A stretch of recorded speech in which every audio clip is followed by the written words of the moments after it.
Hey guys, Joe here. Welcome back. The other day I was casually browsing YouTube, as one does, trying to avoid the chaos of our current election cycle, when I stumbled upon something that really caught me off guard. It's an excerpt from an old sex ed video from 1991, and I think to say that it's outdated is a bit of an understatement.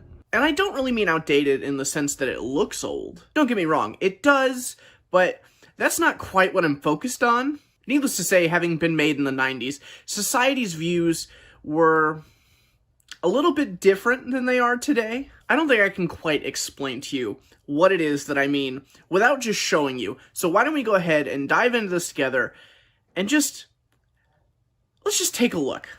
We've been talking a lot about AIDS, and you've been hearing about AIDS in the newspaper, you've heard it on the radio, television, and some of you have even had classes on AIDS and what it's all about. So I'm going to ask you some questions and find out what you know about the virus. Oh, I know. Wear a mask. I'm just kidding. Wrong virus. Honestly, though, at this point now, when I hear the word virus, my brain just auto-associates to wearing a mask. Also, I'm just going to go out on a limb and assume that we're going to hear about AIDS quite a bit, especially considering this was made shortly after the peak of the AIDS epidemic, so, let's just buckle in. First of all, what does the term AIDS stand for? Yeah? Acquired immune deficiency syndrome. Acquired immune deficiency syndrome, right. What does the term acquired mean? If you were to go down and acquire an automobile, would it all of a sudden just be in your garage? No, you'd have to do something to get that car. You'd go down to the car lot, you'd pick out your automobile, you'd sign papers, maybe you'd put down some money and you'd drive it home. Now, I don't know if this is weird to anybody else, but it's weird to me that she uses the term automobile. I feel like 1991 wasn't that long ago. I mean, granted, it was like 30 years at this point, but car was like heavily used back then. It only makes sense that the term automobile must have been in her regular vocabulary for her to have used it more than once, but it's strange. Like imagine somebody nowadays talking like that by choice. Hello, Ron? You would never believe what I've just acquired. A brand new automobile. You should come over for a visit and we can sit in it and listen to the sweet sounds of firearms and flowers. Did you just ask me to come over and listen to Guns N' Roses in your Ford Fiesta? How do you get the AIDS virus or HIV into your body? You get it when you have sex with another person that has it. Okay, right. Multiple partners is one of the main things that gets a person at risk. Your chance of getting the virus increases with each successive partner that you have. However, you can get it the first time that you ever have sex with anybody. Now, I know why they cut to this boy's face in this bit was to show the general reaction of the classroom at the time, but I'd like to think that this woman is single-handedly trying to scare all of these teenagers out of exploring their sexual curiosities, and in her mission, she just, at random, chose this one boy 4 rows back in what was supposed to be an Algebra 2 class and just made prolonged eye contact. Your chance of getting the virus increases with each successive partner that you have. However, you can get it the first time that you ever have sex with anybody. Why is she looking if at that me? person is... What? Kissing someone that has it. Okay, so would you say deep French kissing? Yeah. I mean, where you really go for it. Yeah. Okay, that kind of kissing can put you at risk for this virus because the virus has been...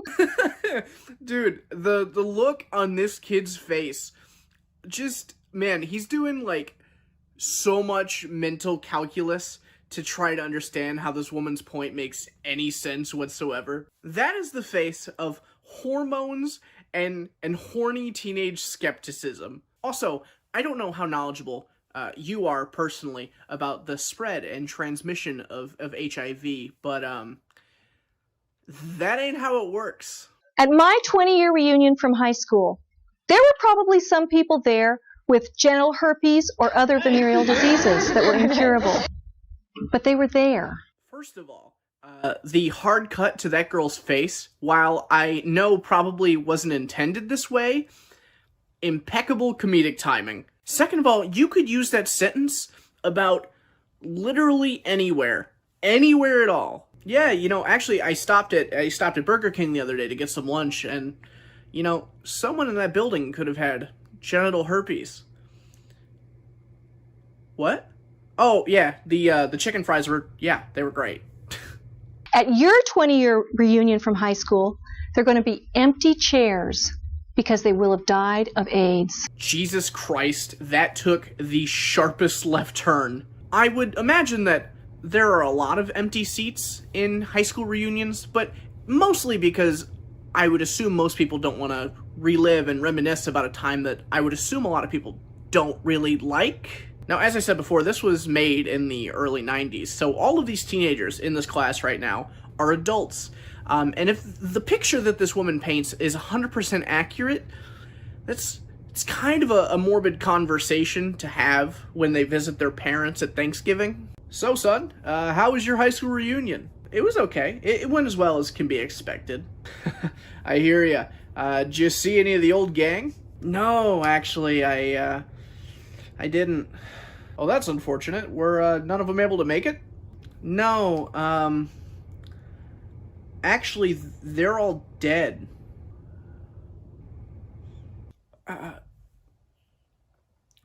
All of them?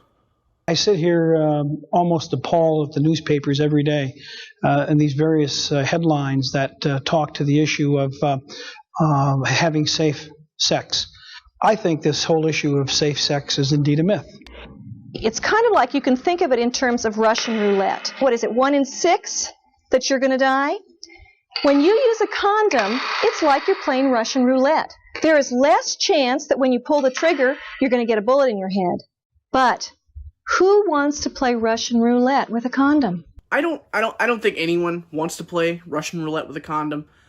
Primarily because a condom can't pull the trigger. Also, condoms are like 80 or like 90% effective. So that's way better odds than Russian roulette. So comparing to what she's making seem like a 5 out of 6 chance to a realistic 1 out of 6 chance, they're not really comparable in the slightest. Now, I assume that the people who made this, in their mind, were trying their best to do a good thing. But I can't help think about how many of these teenagers in this classroom, or any other classroom that they spoke to, probably had accidental pregnancies because this woman made condoms seem pointless. Right? Like, that's kind of scary.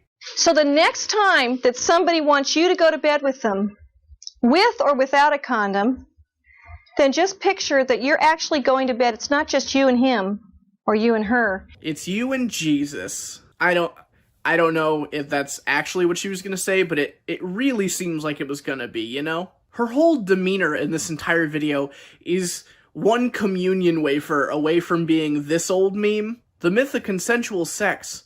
Is there someone you forgot to ask? No, yeah, I'll be out in just a minute. Let me go ahead and just finish washing my hands. Hello, Jesus?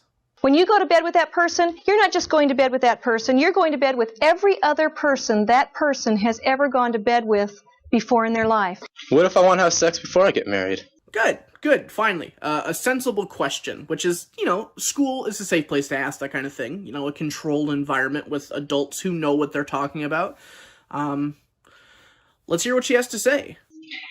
Well, I guess you just have to be prepared to die. I'm sorry, what?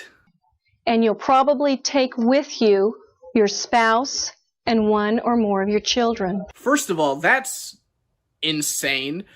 Second of all, you can see the look of disappointment on that kid's face because you know that she just ruined his weekend plans out of the fear of death. Overall, so far, this video has just been a nightmare of nothing but, like, scare tactics that I'm sure probably genuinely, like, traumatize some of these kids. Why don't we go ahead and take a look and see how they end this, and see if they leave us with any thought-provoking messages that we could take home with us.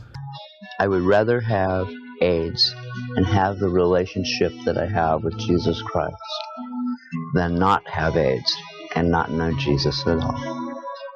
This video, from my analysis, has been pretty pro-Jesus and anti-AIDS. So I gotta be honest with you, I'm kind of getting mixed signals here. Is having AIDS okay so long as you also have Jesus? I gotta be honest with you, I don't know why they chose this man, of all people, to accompany relaxing photos of sailboats on the horizon.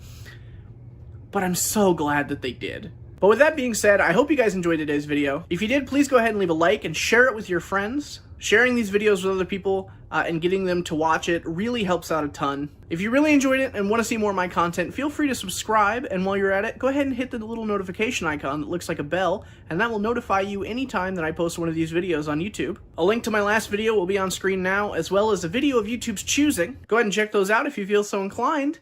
And once again, I hope you guys enjoyed, and I'll see you guys next time. Bye-bye.